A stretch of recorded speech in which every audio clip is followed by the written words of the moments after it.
Alright, no one's gonna believe me, but I promise it's the truth. My name is Chucky Montfort Jr. And yeah, that name sounds familiar to you. My dad is Charlie Montfort, coolest guy ever and owner of the Colorado Rockies. He's my dad, and I'm his youngest son, his best son. This is going to sound even more crazy, but my dad doesn't think I'm smart enough to be the general manager of the Colorado Rockies, which is crazy. But he's wrong, and I'm going to prove it to him.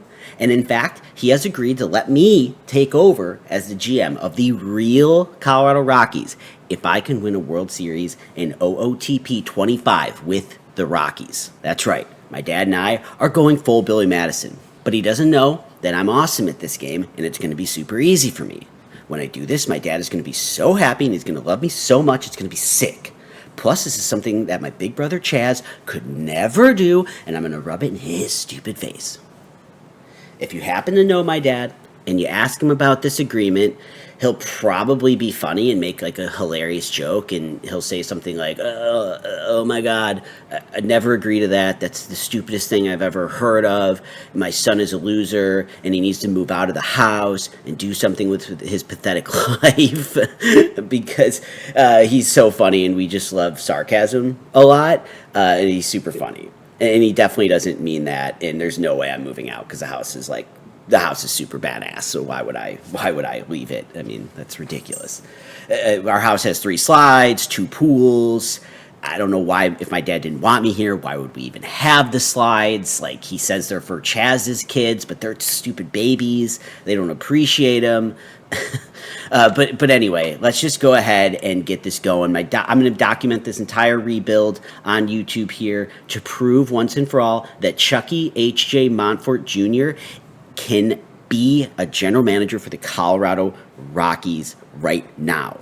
And yeah, the HJ is pretty cool. It stands for Hugh Jackman. I legally changed my name after seeing The Greatest Showman so many times in theaters, like 15 times in theaters. It's the best movie of all time. But yeah, my life is awesome, and I don't feel sorry about that. So let's start with the settings. First and foremost, we are doing challenge mode in this game. Challenge mode means that my dad can fire me at any time. He's not going to, though, because he loves me. And I'm going to be doing a great job, so he would never consider such a thing anyway. Some difficulty options. Some gameplay settings here, starting with trade difficulty. I have the trade difficulty up 1 click above the middle. Funny story. I asked my dad, I was like, hey, Dad, if we're doing this, what trade difficulty do you want me to use? And he was like, he's so funny. He was like, I don't care. I don't give a shit. Like, this doesn't matter. Do whatever the hell you want. And, he said some other stuff or whatever, but it was funny. And so I went ahead and clicked it 1 above the middle to impress him because I'm not afraid of a challenge. And also I have hard mode turned off. Another setting that I've updated is coaching cohesion. I have turned off the coaching cohesion. Coaches should cohege how I pay them to do so. So that setting doesn't make any sense to me. So that is off as well. Other than that, pretty much all the default settings that this game has in challenge mode have been turned on. You can see here what I'm going to be controlling and what I won't be controlling. Basically, I'm a big dog, so I control the major league level stuff. I'm going to control hiring and firing of all personnel, but anything at the minor league level is beneath me, and I will have my coaches and other staff handling those matters. We'll go to the front office page here. Let's start with the owner. Let's meet the owner. It's my dad, Charlie Montfort. Cool guy. Born in Colorado, hometown dude, awesome. He's demanding, which the game has him as demanding. I don't think so. I think he's perfectly normal as far as his patience goes. He's awesome. Fiscal personality is controlling. Duh, he wants to make money. Who doesn't? Involvement is normal. Priority is balanced. The goals that he has set out for me is to, 1, this year, play close to 500 ball. We'll see. Team kind of stinks. Also this year, in 2028, he wants me to have my farm team built up to a top 6 team. Right now, we're 16th in the league in our farm system, so that needs to improve.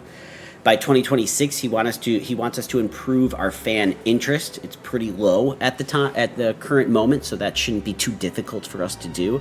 And then in 2029, he'd like us to start being a playoff team. I'd like that too. Let's take a look at the finances here. So right now we have a budget that's 22nd in the league and a player payroll that's 15th. Considering how bad this team has been recently, it's a little bit concerning to see that we have our 15th highest payroll, but not a bad sign because at least that means we'll have some money to spend as we start to develop more of our talent internally. That being said, you can see our development budget down here set to $9.7 million with the scouting budget at $7 million. We want both of those to be higher in the upcoming years. We're kind of stuck with it where it is right now, but in the future, we want to keep cranking this dev budget up so we can do a lot of that in-house development and get good young players. You can see our market size, fan loyalty, fan interest, all kind of on the lower side, market size being okay. We're going to want to see those get cranked up over time. And then we can also take a look at our player development lab. I went ahead, since we're kind of past the time to sign any decent international amateurs, I zeroed out that budget for this year, put that money into our draft budget. So come July, we won't be as restricted with the draft picks and who we are looking to sign. And then same development budget up here as well. Let's take a quick look at the personnel.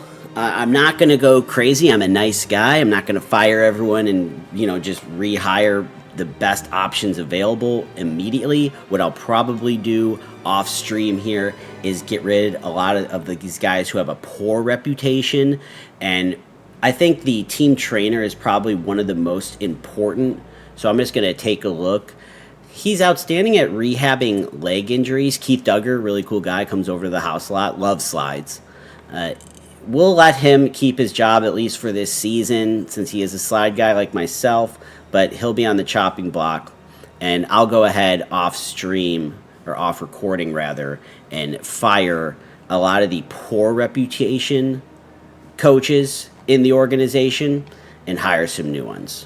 Boom. Coaches that were poor reputation dudes fired. New coaches have been given offers. Next thing I want to take a quick look at are our salaries. So this is going to be the Achilles heel of this team. We have made some bad decisions over the past few years as an organization. Dad knows my feelings on this. And we have a lot of bad contracts, okay? So if we just sort by the guys who are making the most money in 2024, this pretty much tells the story of the Colorado Rockies. The reason why we are the 15th highest payroll with one of the worst records in the league are bad contracts, and unfortunately, it starts with our boy Chris Bryant here. He was given a fat juicer of a contract back in 2022. He still is making $27 and $26 million over the next 5 seasons, including this one. Probably a contract that we just realistically cannot get rid of. I am going to keep this as realistic as possible. Of course, I'm trying to prove my dad that I can do this in real life. So I'm going to keep this save as realistic as possible. I'm not going to do a lot of the cheesy things that you can do in this game. No shade if you do like doing those. Play this game how you want to, but I'm going to try and just be realistic. I'll probably have to at least suck up this Chris Bryant contract for the next couple years. The only option I'd really think realistically I could trade him is if I packaged a really, really stud minor league prospect, which I don't think we even have right now. So we are stuck with him. Luckily, this game actually doesn't have him as a very bad player. Somehow his injury proneness is normal in OOTP 25. I think that is pretty wild considering the injury issues that he's had in his career.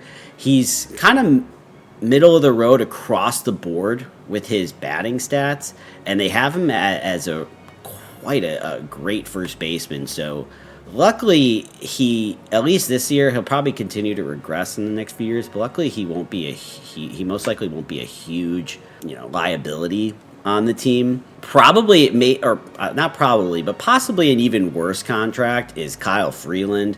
The game has crushed him hard in terms of his overall and potential at 40.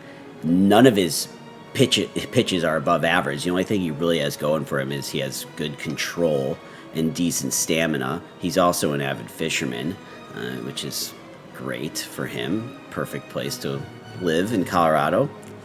5 ERA last year. Again, his contract is really nasty. He's making $15+ million the next 4 seasons.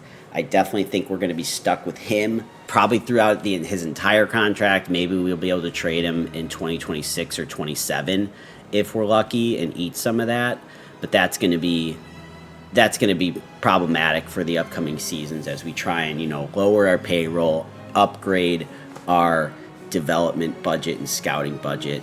Charlie Blackmon's on the last year of his deal. He's probably someone we'll let walk after this year unless he's willing to re-sign for something super small. I mean, he has completely been tanking in terms of his fielding ability. Still can put the ball in play pretty well, but yeah, for $13 million, we'll be happy that this is his last season. Ryan McMahon, a fantastic defenseman, but just really average to below average hitter. Another contract that's pretty ugly looking. He's making $12 million, and then $16 through 2027. So just looking at these bad contracts, you can really see at least, kind of a bright side situation. The bright side is come like 2027, we're going to be rolling off a lot of these bad deals, and that should free us up to make some substantial additions or offer contracts, hopefully better contracts to younger, good players coming up in the next couple of years here.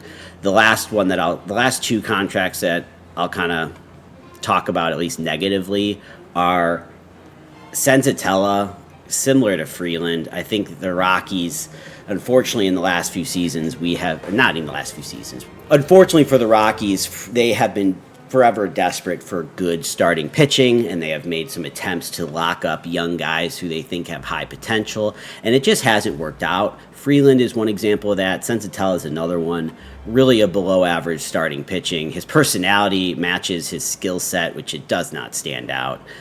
He has a lot of pitches, but just none of them are that great. And again, his contract is not good. He's out for 5 months to start this year. On top of that, we most likely will not be we'll most likely be getting out of this contract come the 2027 season with that team option. But another guy that is going to be really tough to realistically get rid of. And then the last bad contract, which at least there's only 2 more years left of this, is German Marquez. Again, also just coming back from Tommy John surgery. He's going to miss the first several months of this 2024 season. But yeah, just nothing spectacular about this. Not a guy that, based on his current abilities, he would earn a contract like this. So luckily, we're only stuck with him for 2 seasons. Another guy that realistically probably can't trade, maybe at the deadline next season or leading into next season. It could be possible, especially if we're willing to eat some of the contract. The other contract of note, I think, is Ezequiel Tovar. So really one of the main bright spots in the organization as far as a prospect. He's no longer considered a prospect anymore in this game, but you can see he plays a really good shortstop, has the ability to be an elite second baseman, can put him anywhere in the infield based on these ratings. He is not popular yet, which hopefully that'll come soon. He has still some potential he can grow into, which is great. Hitting that he can grow into. And he had a pretty okay year last year for the Rockies, his first full season in the major leagues. Batted .253, on-base percentage, we'd like that to be a lot better. But still, like a 1.4 WAR for a rookie is pretty solid, especially only at 22 years old. And we have him to a pretty good deal, assuming he continues to develop and becomes the player we want him to be. So Ezequiel is going to be a guy that we're going to hold on to, and we're going to hope that we continue to see him maybe even turn into a superstar in this league, which would be ideal. So those are the contracts. Those are at least the good and bad ones that I think are noteworthy going into this season. We're going to play this pretty straight up to start 2024, so I'm not going to make any major changes to the lineup or the organization. I'm not going to really trade any of those guys, at least, not yet. If someone like Chris Bryant is having a really good season at the deadline and we can trade him, we will absolutely shop him around. Because while I'm thinking about the real-life Chris Bryant, it's completely unrealistic to imagine him being traded off that contract. I have to kind of shift my brain to just focus on Chris Bryant in this universe of this game because he's already on paper a different player. So trading him doesn't quite seem as unrealistic as it does thinking about the real life version of him. Show you some basic team strategy that I've set up. Nothing too wild here. One thing that I'm going to do is set my default bench percentage to be 70. So if a player is under 70% rested, he will automatically sit that game to get some rest, and the backup will play. We are leaving a lot of our strategy at the default levels here. The only thing I changed is I way upped the shifts. I'm a believer in those metrics. I think it's even in real life kind of proven. Teams have gotten so good at shifting in the outfield and in the infield within the restrictions of the new rules. You just see a lot of line drives get caught, and so I'm going to try and take advantage of that by shifting a lot. And then I just clicked down the starting pitcher and reliever hook quickness. This just means that they'll get taken out of games faster than they normally would have if they're struggling or getting their pitch counts higher up. Let's take a look around the division.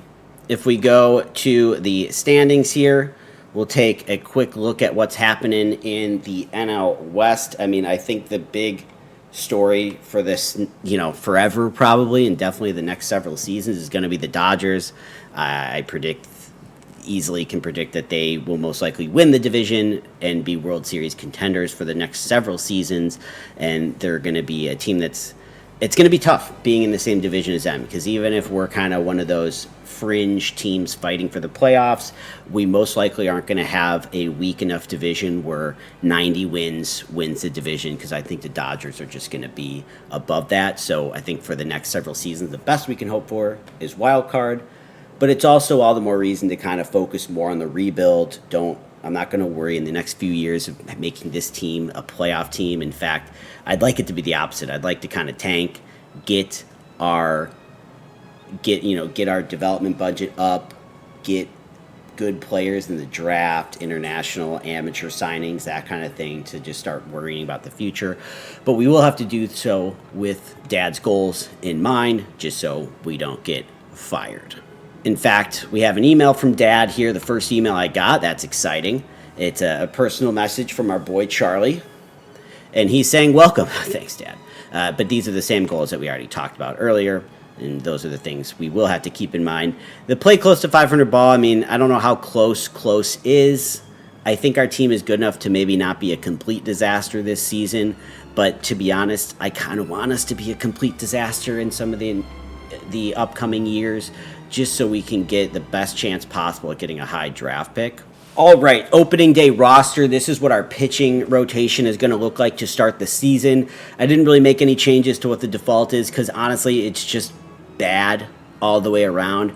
Our best pitcher in terms of overall and potential is Justin Lawrence.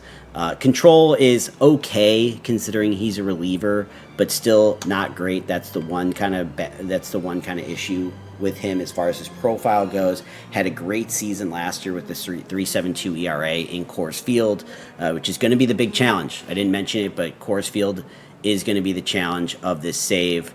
In fact, we'll step away from the pitching really quick to take a look at the ballpark. So Coors Field is going to be a real player, if you will, in this rebuild. They are almost an entity. With the field itself is such a huge factor as far as the Rockies. I think a lot of Rockies fans, including myself, would consider it being one of the issues that the team has had, and probably one of the reasons they've struggled so much in the postseason or making it there. One, it's a hitter's ballpark to the nth degree. It's a hitter's ballpark big time, as everyone knows, which means free agent pitchers don't really want to come sign here. They don't want to play in a park where their ERA is going to be inflated, and that's going to mean less money for them in the long run when they sign other free agency deals. So our best hope with pitching is going to be to develop. A lot of times my strategy when it comes to drafting and signing young players is I tend to avoid signing like high school aged pitchers, because it's just their development feels like such a lottery ticket. But I think to keep this as realistic as possible, I'm going to have to shift my mindset a little bit so that we do sign more of those young guys, because I think our best chance in the most realistic way to approach this rebuild is trying to develop young pitchers within the organization, sign them to long team-friendly deals when they're young, if possible, or just keep them through their ARB years and then let them go to most likely the Dodgers in free agency. And then once we kind of do get to the point where we're in a more win now mode, I may just focus my free agency attention to hitters who would realistically want to play here for the most part. So you can see the ballpark stats. I mean, as you're looking, the triples are like twice as high as the average. I think that's what the 2 means. 1.00 being just like league average.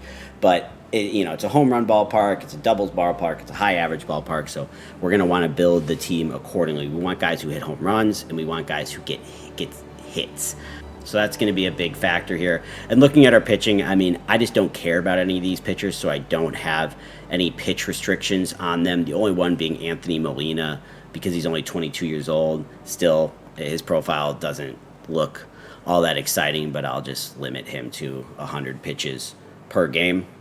And here's what the bullpen looks like. We'll have Justin Lawrence in the setup role, but depending on how things go, just considering Jake Bird's profile, I don't think he really looks like closer material, but he's been their closer, so I'll leave it there for now. And looking at our starting lineup for opening day, here it is. We are going to bat Ezequiel Tovar, who's kind of him and Nolan Jones are the 2 real bright spots on this team, 2 guys that we want to see their development, and hopefully they can be, real contributors in the long run for the Rockies. Ezequiel Tovar, as you saw, still has a lot of potential to develop into his on-base skills, especially his hitting skills. Just like I was talking about, he's kind of a perfect example of a guy where I want to see that high contact, high BABIP. If their eye is about here, I'll kind of take the hitting ability over that, just because I think in Coors Field, if you're putting that ball in play, you just have a higher chance of it dropping. And you can see his defense is pretty strong at shortstop. Overall, our defense is very solid. Chris Bryant is a 75 grade first baseman. McMahon is a great third baseman. Diaz is a decent catcher. We also have a really great center fielder in Brenton Doyle as far as his defensive ability. Hitting wise, unfortunately, I don't know how good he can possibly be if he's kind of a major league center fielder and a AAA bat. But the other player, Nolan Jones, so he's going to start as DH. I would slot him at first base, assuming if Chris Bryant goes down with an injury, or maybe flip the 2. Chris Bryant maybe makes more sense to me as a DH. In fact, I'm going to go ahead and do that. I'm going to let him just start developing those first base skills. And Chris Bryant, DH just makes more sense for him. But Nolan Jones is another guy. I mean, he's that big lefty bat, can play a decent first base. We have him under control for another year in terms of options go, and he's still on a minor league contract, but I don't see us really realistically calling him down at any point this year. The rest of the team, there's just nothing. We're stuck with contracts with Bryant, McMahon, but the only 2 guys I really don't want to trade in the near future are Tovar and Jones, unless they just start to kind of tank in terms of their development. Brenton Doyle is another guy I'm not going to be quick to get rid of. I just think finding 65 grade center fielder and just absolutely elite left and right field, it's so valuable. So we could probably keep him for a while, and even when the team hopefully starts to get better, he becomes kind of that 4th outfielder who can slot in anywhere. And, he is a member of the rank and file, which as a rich man myself, I appreciate those guys. Next thing I want to show is our minor league system. So what other players, aside from guys in the major leagues, do we think have the potential to be kind of long-term contributors for the team? Well, let's take a look at some of these top dogs. It starts with Adel Amador. He's currently in Double-A for the Hartford Yard Goats, elite name.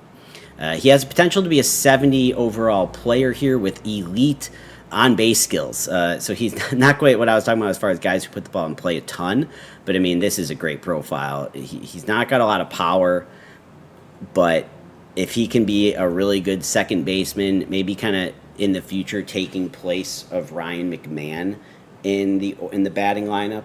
Love that he's a switch hitter. He's a garden variety ball player, so not a fantastic personality assignment there, but he's a number 22 prospect in baseball.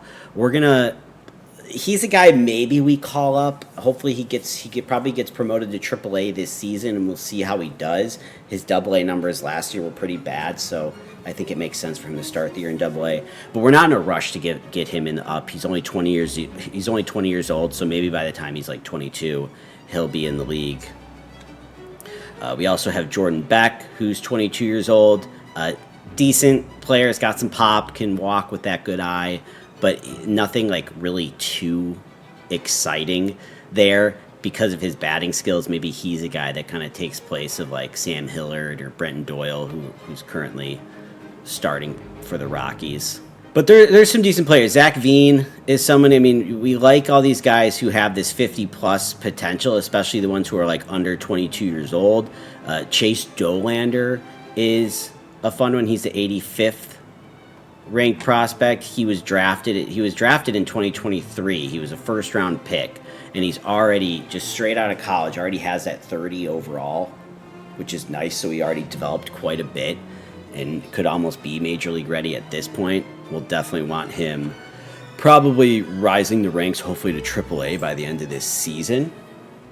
But he has the potential to be pretty good. And this is kind of the guy I'm talking about, the Rockies, where these are the dudes we need to probably take risks on and sign to friendly contracts when they are young, maybe even right when they get to the major leagues or even a little bit before that, so we can lock them in through, you know, their ARB years, maybe until they're like 30. But it is a risk with pitchers because you just don't know. The injury proneness can change quickly.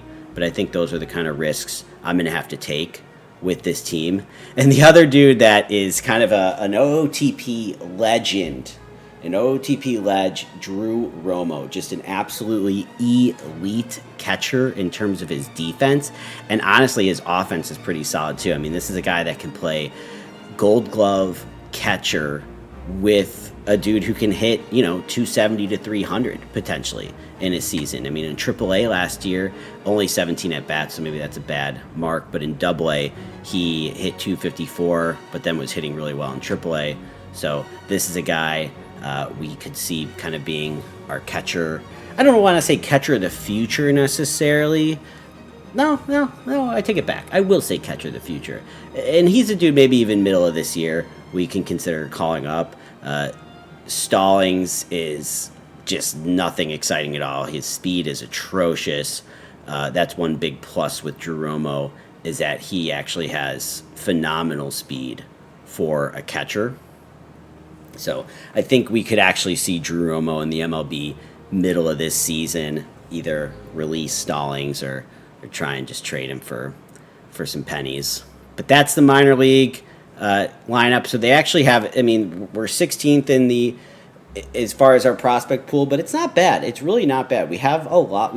What's nice about this is we have several guys that not only have high potential, but they're pretty close to being major league ready. I'm counting 6 players here that are really, really close to being major league ready, that have decent potential still to develop into. So we like that. We'll end this episode showing some reports, starting with our minor league system. If we look for the Rockies, there we are at 17th. We do have 4 prospects in the top 100, so that's pretty good. Dolander, Beck, Fernandez, and then Amador by far our most exciting, juicy prospect that's already at 45 overall. But we're at 17th, which is definitely not the worst position to be in. The main thing that we're going to struggle with are those contracts, just some really ugly contracts that we're going to have to ride out. And if we don't get rid of those guys, which some of them, like Bryant and Freeland, that's going to be really hard to do. And it's just going to get worse as they start to slowly make a little bit more money, and most likely will play worse. And then the other report that I want to look at before we end this episode are the preseason predictions. So if we look at the National League West, it has us all the way at the bottom with 62 wins and 100 losses. Not surprising. I think obviously our pitching staff is probably the main driver for that. But actually it has us just pretty low in every category, both hitting and pitching. It makes me nervous because we do have a team goal to stay close to 500, which obviously the AI or the algorithm doesn't think we're going to be able to do. But also at the same time, I kind of like to see this because, again, I want to get high draft picks. I want to give ourselves the best possible chance of getting the first overall pick in the drafts. I guess this would be the draft in 2025. So I don't hate it. I don't love it. That's fine. And that seems honestly appropriate as far as the 62 win prediction. But that'll do it for today's episode. Thank you for watching this series. The next episode I'm going to do will be the first half of 2024, and we'll probably even go into the player draft and maybe stop right before the deadline for episode 2. If you enjoyed the video, I appreciate it. Chucky Jr. loves you. Okay? Now, you make sure to hit that like, share this video. If you're like me, you're a huge fan of these rebuild videos on YouTube, so I'm excited to get to do one for the very first time here. I also stream on Twitch at bestfriends420, so if you want to watch me or my friends streaming this game, other games, drop us a follow over there. But thank you, and we'll see you next time. Fuck Chaz. Bye!